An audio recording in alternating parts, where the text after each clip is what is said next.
Okay, so let me paint a picture for you real quick so I can talk to y'all and let you know about what is it like to do cough syrup. I've done robo-tripping a few different times, so I'm going to tell you about my personal experience. So you might be asking, what is robo-tripping? Well, it's when you take cough syrup and you get really high on it. Specifically, dextromorphine, I believe is what it's called. Now, you have to be very careful about the ingredients in your cough syrup. So make sure that you do plenty of research and you don't consume the wrong type to where you get sick or die. Because some cough syrups, they have different ingredients that can actually be toxic if consumed in large amounts or even moderate amounts.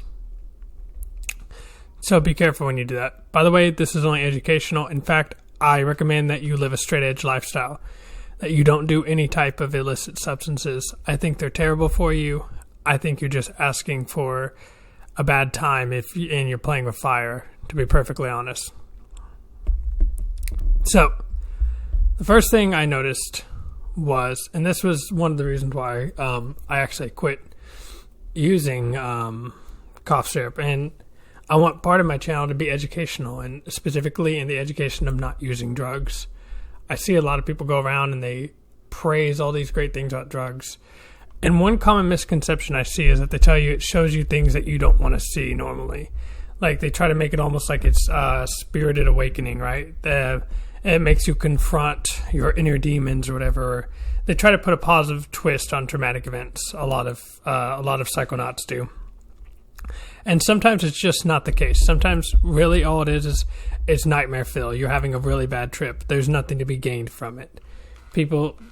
But some people feel like it's a hill they have to die on, and they constantly argue that. And some people, there's nothing you can do to convince them otherwise.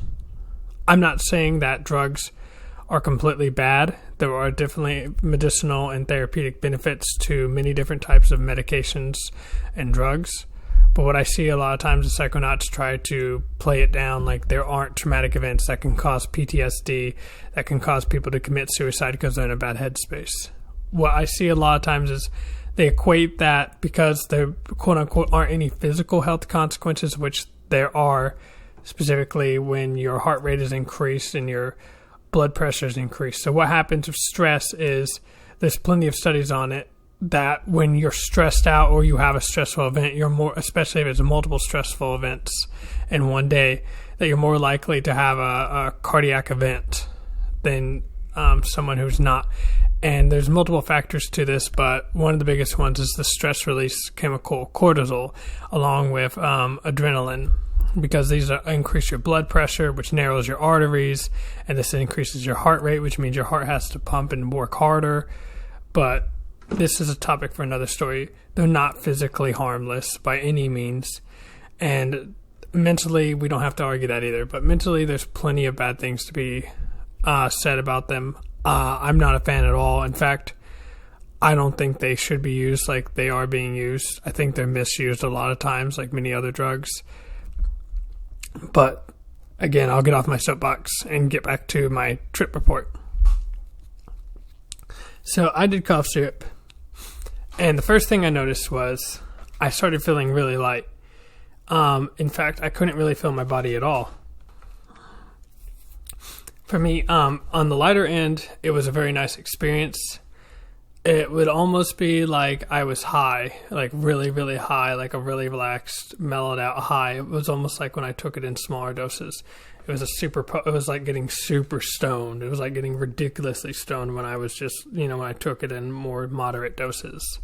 About medium, I'd say medium light. And then as it got more and more, I noticed I could hyper-focus on a game when I was on it, and that I didn't have any thoughts at all. There was no barrier for that. I didn't have any thoughts. I could actually focus, be in flow state. I noticed that was a lot easier, and I could almost ignore the effects. In fact, when I was really messed up on it, I just studied for a long time, and it wasn't like the alertness that Adderall gave me. It was more like that it cleared my mind and put me in a different brainwave almost, I guess you'd say. I just was in flow state. I was no longer thinking. I was relaxed. I was calm. I played Killing Floor, and it was one of the best highs I ever had. In fact, it was so great that I did it multiple times. And there were definitely some trips that I enjoyed thoroughly, actually. So I guess the nightmare trip would be where there was 2 of them. But first was a person I no longer talk to. I actually messaged them late at night and needed their help, and they weren't there for me, which was terrible. They saw my messages, but they ignored them and made a piss poor excuse. And, there's multiple reasons why I'm not friends with them anymore, but this is definitely one of them where they knew I needed them, and they pretty much abandoned me and did not trip sit or help me out or anything. And by the way, always have a trip sitter. That's on me, and I can admit that. Definitely was setting myself up for failure with that one. But, yeah, so I ended up sitting upstairs, and the first thing I noticed was it was almost like my soul was leaving my body. I could see myself. I could see the back of my head and everything. Like it was like a third-person perspective. Like I just felt my soul leave my entire body. I don't know how to describe it more than that. I wasn't even in my body at that point. I couldn't feel anything, literally. And it felt like I was controlling a puppet on, like, invisible strings. And it's the most odd, weird thing to say. I felt like I was floating around and I could move around freely. Like I was lucid dreaming in real life or something. I don't know even how to describe it, just that I was no longer in my body. So I laid down and I just stared, and I just kept trying to talk, focus on something different. And I couldn't really remember my heart was pounding or not, but all I know is every once in a while I wouldn't feel good, especially mentally. And it would cause me to have a lot of anxiety and sweat. And there was a few different times, but this was definitely the beginning of the end for me for this one. I fell asleep and all was well, I guess you'd say. I woke up still kind of having an afterglow, but okay, no biggie. Well, then what came next was a terrible one, a nightmare trip. There was a few of them, but I'll pick out this one. I took it, and listen, not only did I not have a trip sitter, but to paint a picture, I was out in the countryside, right? And out in the countryside where it was bumfuck nowhere. I lived in this very small place where the closest thing to me was a little village. Our idea of fancy was a little Dollar General. We didn't even have a Walmart in the village next to us. We had a K through 12 school that everybody went to. We were very small. So we had like an ambulance, I think 1 or 2 ambulances in that whole little village. And for the ambulance to get to you, it can take 45 minutes to an hour, like literally. I don't know if it's from incompetence or what, or if it's like because they're so far, if it's a mixture. But yeah, if you would have a heart attack or something out there, you'd be fucked. Nearest hospital was 2 towns over. So you're looking at least driving, at least 20 minutes if you're flooring it. Possibly 30 to 40 minutes if you're driving normally, and maybe even 50 minutes if you have bad traffic. So if you have a heart attack, you're dead. You're done. Onion rings. You get what I'm saying? So mix that with no trip sitter, and well, it was a recipe for disaster, man. And you might be thinking, well, what the hell? What do you mean? Oh boy, let me tell you, it got bad. And the people around me didn't really support me or was there for me or comfort me, which were family members actually, which is terrible. God rest my grandmother's soul. She did everything she could to help me out when I'd have these cringy trips, and was there for me and supported me the best she knew how to. But I remember when I asked her to take me to the hospital, which thank you, Grandma, for doing that, and I hope you're in heaven doing well. You're such a wonderful woman, and I love you so much. And I miss you every day, and I just want you to know that. But thank you for that, Grandma. Listen, really, thank you.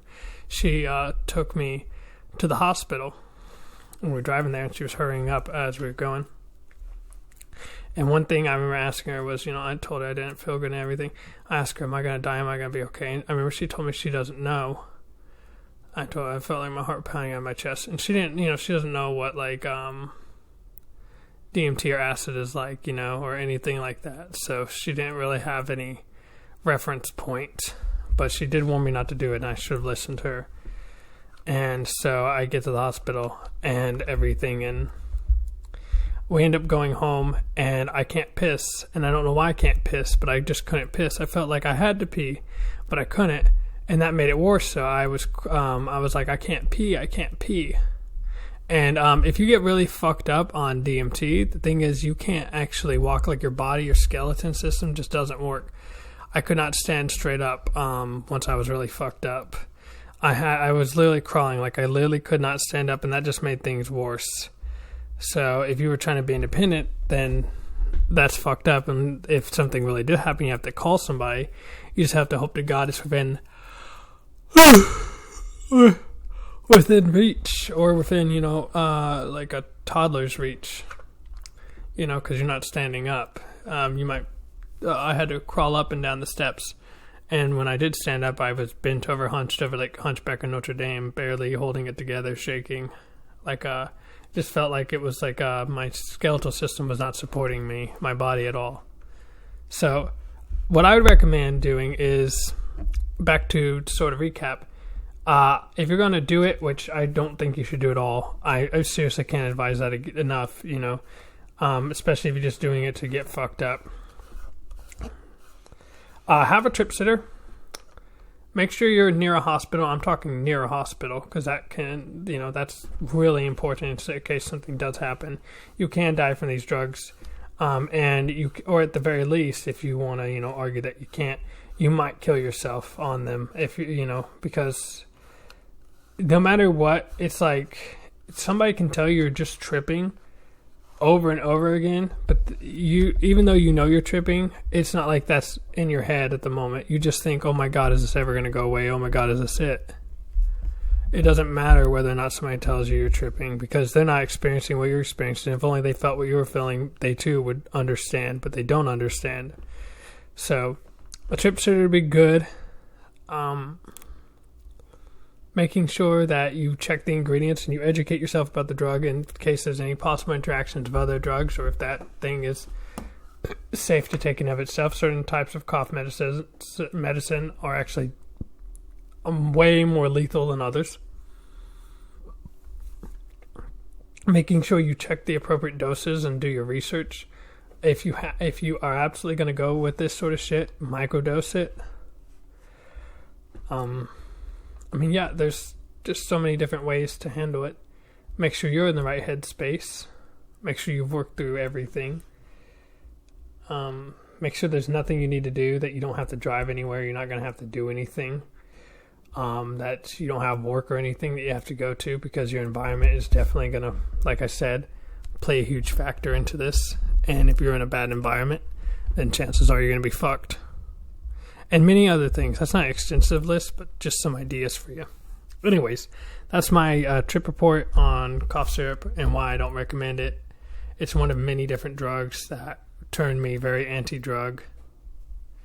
And I know that will upset some psychonauts and stuff like that. I'm not saying they don't have medicinal purposes, but the community was always so vehemently positive. There was a bunch of toxic positivity. They acted like these drugs can do no harm, especially weed. And so that just made me sick to my stomach, because they always looked for confirmation bias research. Anyways, see you guys.